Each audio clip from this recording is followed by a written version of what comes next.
She said I jumped from a car and I started strangling. Think of this. I started strangling a Secret Service agent who I know very well.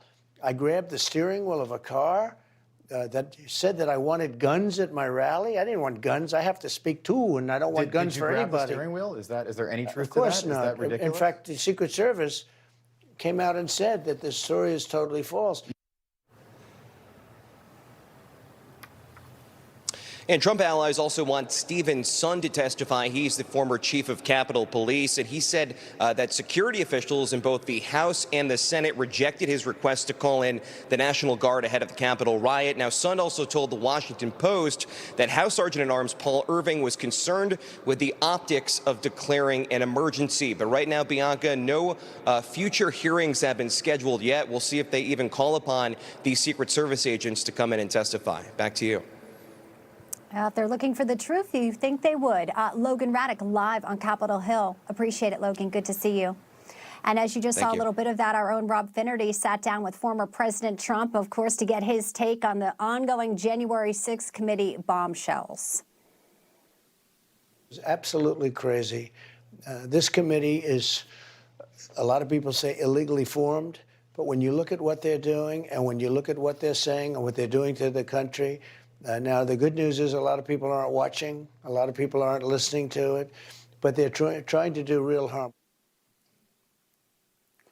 So here to discuss a bit more, the host of the Howie Carr Show and author of What Really Happened, Howie Carr. Good to see you, Howie. Good to see you, Bianca.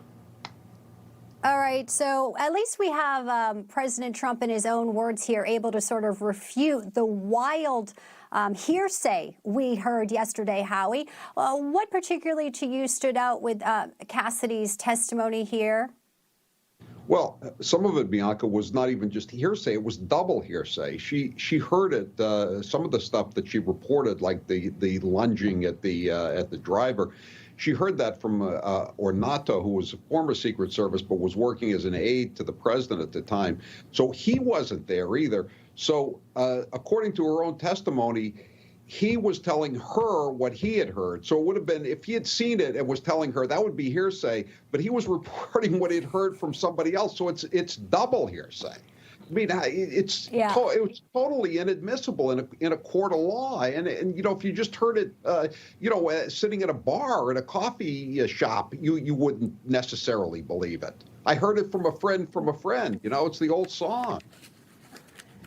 Right. And, you know, of course, the left wants to call her the star witness. And we still have obviously, they're not calling the Secret Service agent. You know, I want to play a little bit more of Rob Finnerty's sit down with Trump, talking about the fact there are no real Republicans on this committee.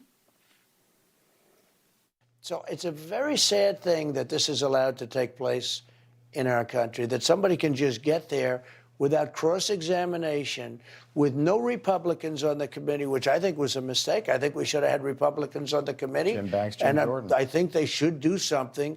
Is this going to go on forever? Is this going to just keep going on and on? What do you think, Howie? I mean, they're taking a break now, but is this the best they can do? It sounds like it may backfire on them.